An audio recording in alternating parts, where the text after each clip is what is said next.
Assalamualaikum warahmatullahi wabarakatuh. Puja adalah puji syukur atas kehadirat Allah Subhanahu wa Ta'ala yang telah memberikan kita nikmat hidayah serta inayahnya, sehingga saya dapat menyelesaikan tugas dengan tanpa halangan suatu apapun. Yang keduanya, salawat serta salam semoga tercurahkan kepada baginda Nabi Muhammad Shallallahu Alaihi Wasallam yang telah membawa agama Islam dari zaman jahiliyah sampai zaman Islamiyah. Semoga kita mendapatkan syafaat besok di yaumul qiyamah. Amin amin ya rabbal alamin. Perkenalkan, nama saya Fahrul Rozi dengan NIM 0034.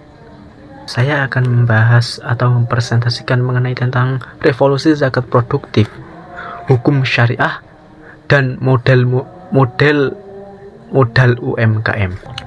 Saudaraku, ketika mendengar kata zakat, banyak orang langsung membayangkan bantuan berupa uang atau makanan yang habis dipakai dalam waktu singkat.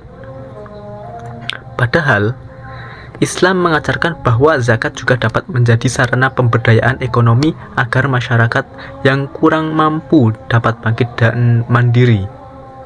Inilah yang dikenal dengan istilah zakat produktif. Itu yang pembahasannya nomor 2, itu mengenai tentang pengertian dan landasan syariah zakat produktif. Zakat berasal dari kata yang bermakna suci, tumbuh, dan berkembang. Allah Subhanahu wa Ta'ala berfirman dalam surat At-Taubah bahwa zakat berfungsi untuk membersihkan dan mensucikan harta. Selain itu, zakat juga menjadi sarana pertumbuhan ekonomi untuk umat. Dalam Islam, zakat adalah hak kaum fakir dan miskin yang terdapat dalam harta orang-orang yang mampu. Karena itu, zakat memiliki dimensi ibadah sekaligus sosial ekonomi. Zakat produktif adalah penyaluran zakat yang digunakan sebagai modal usaha atau sarana produktif, sehingga penerima zakat dapat memperoleh penghasilan secara berkelanjutan. Konsep ini didukung oleh banyak ulama kontemporer dan juga diperkuat oleh fatwa MUI yang memperbolehkan penggunaan dana zakat untuk investasi dan pengembangan usaha selama sesuai syariah. Untuk pembahasan yang nomor 3, itu mengenai tentang zakat produktif untuk UMKM. Salah satu untuk penerapan zakat produktif adalah membantu pelaku UMKM atau usaha kecil dengan modal usaha, peralatan kerja, dan pendampingan. Misalnya, penjahit diberikan mesin jahit, pedagang diberikan tambahan modal usaha, pengemudi becak diberikan becak atau sarana kerjanya. Dengan bantuan tersebut, mustahik tidak hanya menerima bantuan sesaat, tetapi memiliki kesempatan untuk meningkatkan penghasilannya secara mandiri. Berikut ada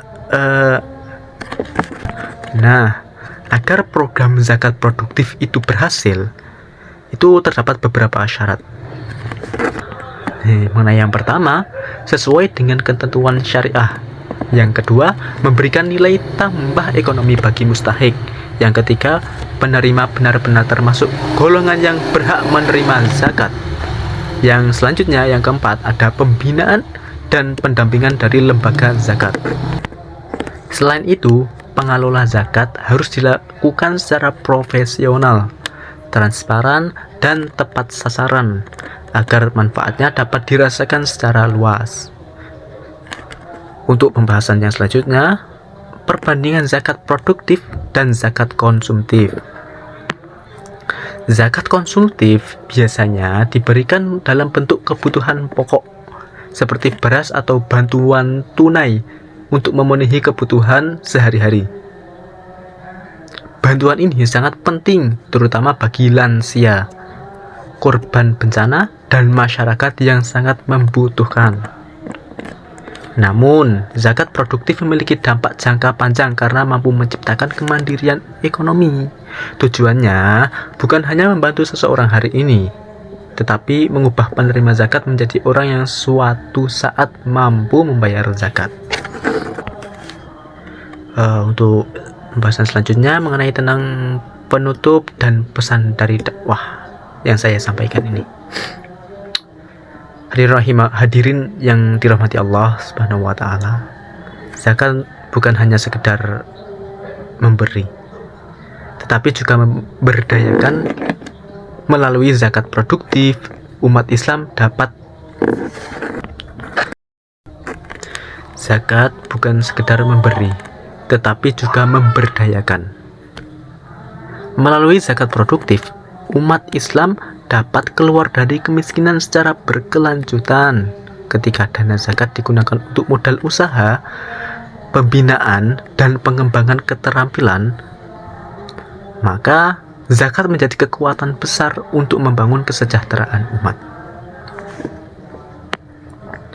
Mari kita tingkatkan kesadaran berzakat dan mendukung pengelola zakat yang profesional agar semakin banyak mustahik yang berubah menjadi semakin banyak mustahik yang berubah menjadi muzaki. Sekian dari presentasi dari saya. Bila mana banyak salah dalam tutur kata, saya minta maaf sebesar-besarnya. Saya Fahrul Razi, izin berpamit. Wassalamualaikum warahmatullahi wabarakatuh.